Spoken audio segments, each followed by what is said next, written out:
and I'll just keep moving, and you have to really think before you tweet, think before you post.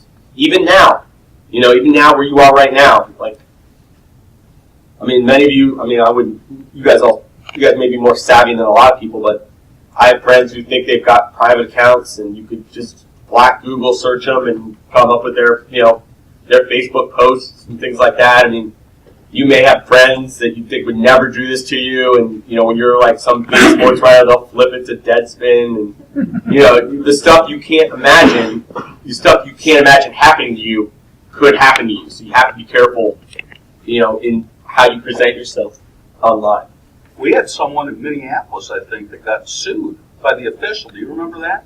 Yes, I do. Right.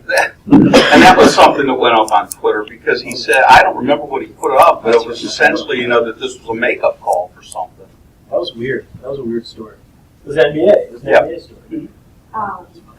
For my generation, it's kind of hard to imagine a world where social media and online isn't integrated already into the reporting process. So how exactly has your job as a reporter, or even your writing process itself, changed with the increasing popularity of Twitter or LinkedIn or Facebook or websites like Reddit? As night and day. In baseball, like we mentioned, is every day. There used to be such a thing as a scoop. There used to be something to having something first, and now if you have something first, you have it for 10 seconds. Until a source confirms it. Until a source confirms it elsewhere, yeah. And it made you have to think on the fly a lot more. We used to gather our notes pre-game and then go upstairs and try to craft a decent notebook. And now it's things are announced or tweeted or posted as they're happening in many cases, and to the point where even I know the Indians last season, the year before, they had to create a policy of no tweeting while the manager is talking because it got to be obnoxious where it's supposed to be a conversation and everyone's got their head down, tweeting what this guy's saying as he's saying it. This guy's injured or this guy will be out this month. And maybe that's probably a good policy because it does get a little ridiculous. But yes, there's no such thing as first anymore. You're first. You're tied for first, and your job is, as if it wasn't immediate enough, it's become extremely immediate. And again, all the more reason to protect yourself and don't tweet anything unless you're absolutely sure. I know I made my mistakes. I'm sure these guys have too with Twitter and maybe putting something before you should have put it. I think we're all learning as we go along, to be honest. But yeah, that's kind of where the industry is now. I have a very interesting dynamic in Indianapolis because I deal with Jim Irsay. And Jim Irsay is one of the most prolific owners out there that tweets. And he will tweet literally anything, from song lyrics to injury updates. And so you've got to try and sort through what is real and what is not. And at one point he tweeted something, this was when Peyton was hurt in 2011 during the preseason, and he tweeted something about he was going down to a corner in Mississippi. And it was a lyric to a song. And the editors that I was dealing with started calling me up on Sunday and said, he's going down to get Brett Favre. And so now I spend the rest of the afternoon trying to chase down Brett Favre rumors. And, so that makes it very complicated. And he's out there, he's gotten in Twitter wars with people, and then you're reporting that. So it complicates things quite a bit. I use it a lot to, it sounds kind of funny to practice lines, to practice leads. If I think of something funny, I use it. And if people like it, seriously, I'll put it in my story. It's like, I use it a lot as a writing process. That's, I think, the best use of it. 90% of what I write is nonsense and jokes, so I figure I'd get something out of it.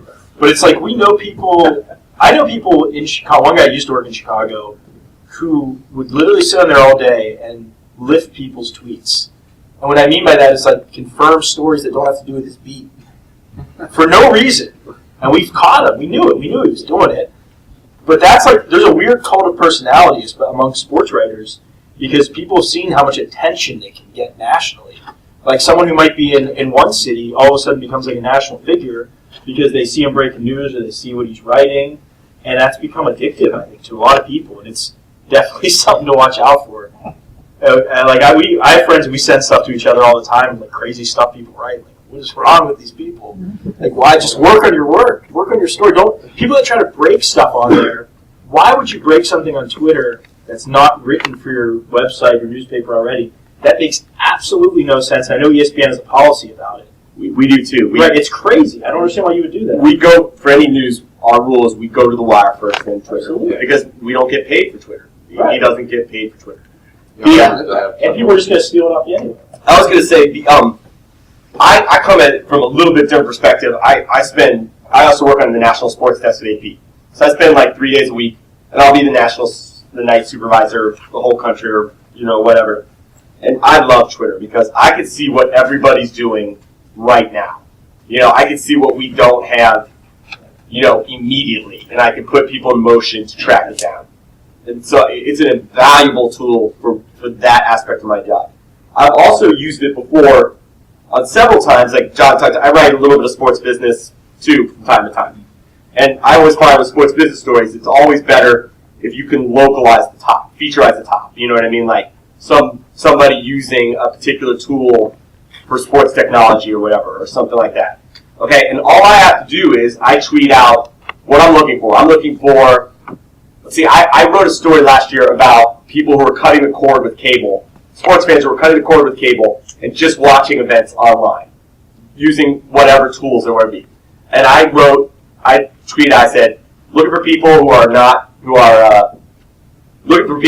watching their sports online, cutting the cord with cable. And I called the desk, the national desk at APSA, retweet this out on the AP main account. They say, sure. So then they run out there, and I literally get hundreds of people in a matter of minutes that I look at. And you look down the list, and you have to be careful, obviously. I look down the list, I look for people, who look like they have legitimate accounts. There's not some sort of flaming ball of the icon or something that, if I get unnerved by it, I just keep moving.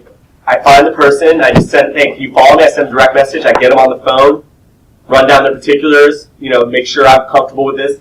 And I've localized tops through that.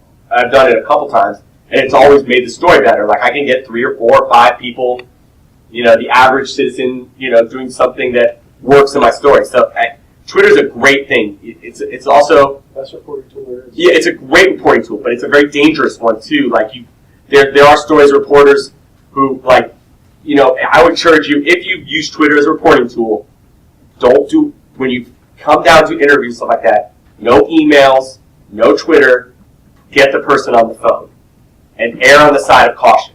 If you don't feel like this is legitimate, if you can't find an online footprint for this person that makes it feel like you're comfortable with it, just move on. It's not worth it.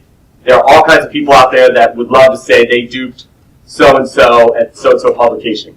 So it's a great reporting tool. You just have to be very careful with it, and you have to err almost on the abundance of caution. I think Tim Burke probably went over this when he spoke.